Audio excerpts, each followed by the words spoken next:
It's Cecilia here with another Transgirl CNC, where we talk about comics, cartoons, and other awesome nerd shit. So, today we're going to be talking about a pretty interesting graphic novel that came out just recently that I think y'all are really, really going to like.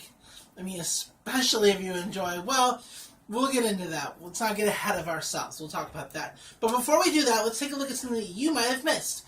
This is, of course, just something that flew under your radar for whatever reason. You didn't check it out, but I still think you might like it. So here it is with my suggestion. It's Black AF, America's Sweetheart. This is by Black Mass Studios and is a continuation story of their Black series, a world where only black people have superpowers and what the repercussions of those are. This one's pretty good. This one's actually about the first black superhero, because until now, black people in the world have been not treated like they could be, even though they're the only ones with superpowers. There's a whole thing. And it's really good. It's really interesting. I think it says a lot about... It's a good narrative of basically certain situations that are happening now and putting them in a comic book setting with the superpower elements. So check that out. Black AF, America's Sweetheart. You're going to like this. Boom! So let's move on to our main topic. Our main topic this week is Dream of the Butterfly. Now, this is a really cool book. I'm like super excited just to talk about it, to tell you about it. Dream of the Butterfly. This is from Lion Forge Comics, part of their Cub House series, which, you know, generally means it's kind of for kids, but I think this can be enjoyed at any age. Otherwise, I wouldn't be talking about it, right? So, what's the story? The story is about a girl named Tutu, who basically disobeys her guardians, her parents, I suppose. There's a lot of kids. Maybe she's an orphan. That's not really specified so much, but she gets lost because she doesn't listen to them. She gets lost in a snowstorm. While out in the snowstorm, she spots a village off in the distance, and she runs to it because, you know, she's on the other side of the mountain now from where she lives, and she doesn't know how to get back. But obviously, maybe somebody there can help. As she gets into town, she runs into a bunch of talking animals. They're on two legs. It's not necessarily anthropomorphized so much. Well, it is, and it isn't. It isn't exactly what you would think of when you think of anthro characters, but at the same time, you know, kind of. So they're talking animals, walking on two legs, living in societies. Put that down for a second so I can grab this. And so Tutu doesn't actually care particularly about that. She just wants to go home because she's lost and she's scared.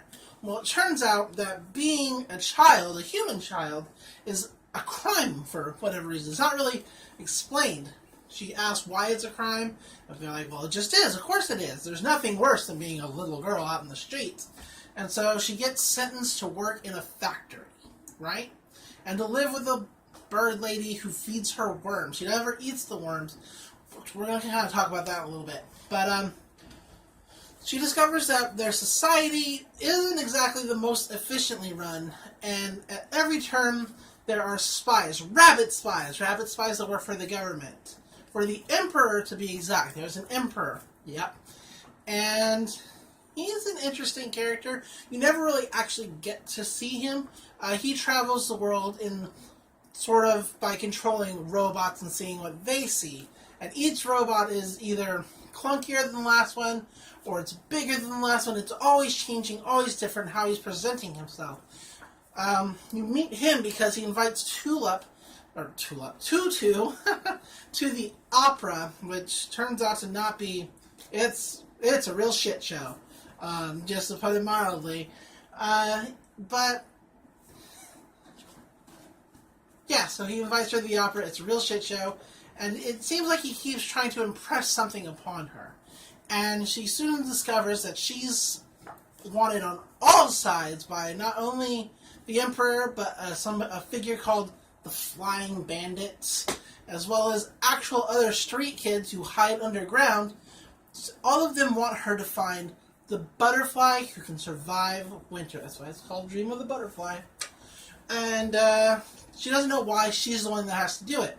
In the meantime, she's realizing that the conditions of the city and the way things are run are terrible. So she's trying to she's not trying to change them. She's just making comments that make other people think, oh, she wants to change things. So she makes friends. She loses friends. Like, there's a lot of circumstances where things just kind of go not in her favor for nothing necessarily that she did. Like, a good example is the spies basically have to follow her around. And it gets to such a point that they're actually following her into the factory to work, and so they have to help her work. It's really silly.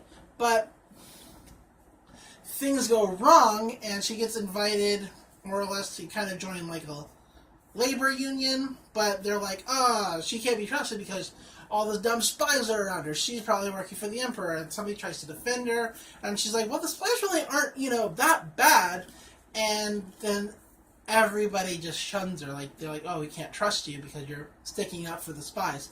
The rabbit spies are another really great addition, just like their personalities. There's one particular spy that's always like around Tutu, and he's always like, I'm not supposed to help you, but you want to be doing this, and you want to be doing that.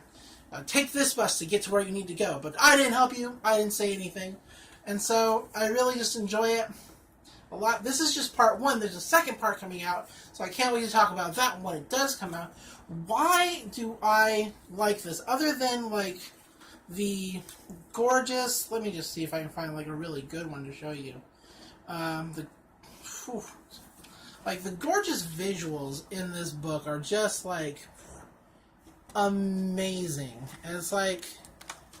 Yeah, there's a talking cat. The talking cat is actually, like, the liaison to the Flying Bandit, and he's, like, I always hear Gigi's voice in my head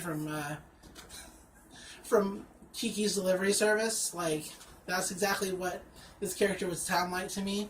But in the midst of all this, she keeps having dreams about a blooming tree and tons of butterflies and spring.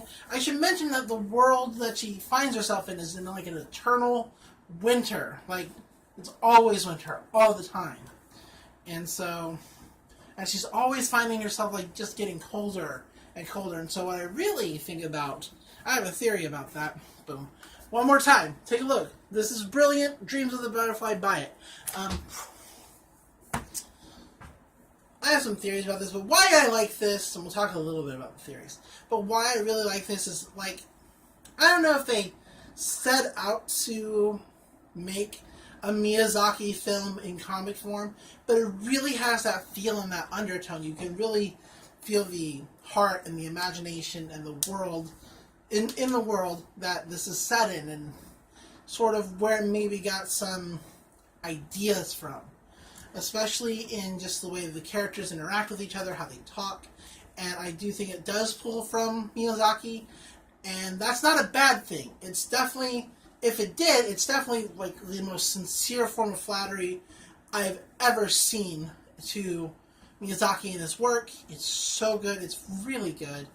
I just keep saying that over and over again. Theories I have. I don't think that Tutu is actually in a different world.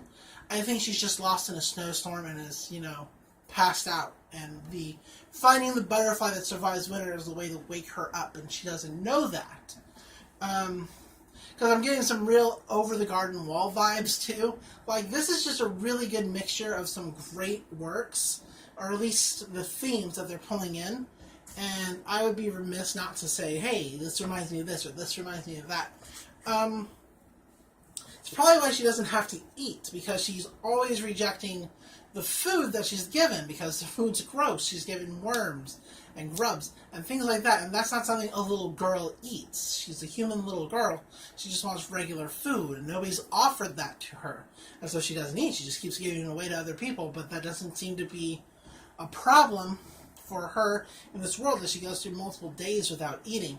So I do think that there is kind of that situation, that it's all a dream, which would be apt for the title, Dream of the Butterfly. But we'll see. Maybe it is real world. Maybe it's not. I'm kind of hoping it is, but at the same time, I don't want it to be either. Like, I'm really torn. That's another thing I like about it, is it makes me feel a certain way. It makes me feel hopeful and, like, just really good on the inside about the story and the characters in general, and the hopes that things will get better for them, because the Emperor is incompetent. Totally. And Tutu is basically everybody's only hope, and she doesn't know what to do. She's just a kid. And so we'll see how that goes. I do enjoy those themes a whole lot, so hopefully you do too. Once again, that's Dream of the Butterfly from Lion Forge Comics, part of their cub house. And that's it. That's everything we're talking about today. Instead of going through the whole thing, boom, there are all your broad strokes. Hopefully I didn't spoil anything too delicate for you, but we'll find out, I suppose. What are we talking about in our midweek video? Don't mind the train. Talk louder. We're going to be talking about something I hate. We're going to be talking about Skyforge, which just ended. It took them over a year to put out 5 fucking comics. Like, I've got feelings about it. Fuck that train. And fuck Skyforge. But we're going to talk about that on Thursday, Friday. So, that's it. Until next video, I'm Fire Princess Lily, and until next time, enjoy comics, enjoy cartoons, and I'll see you in the next video. Bye.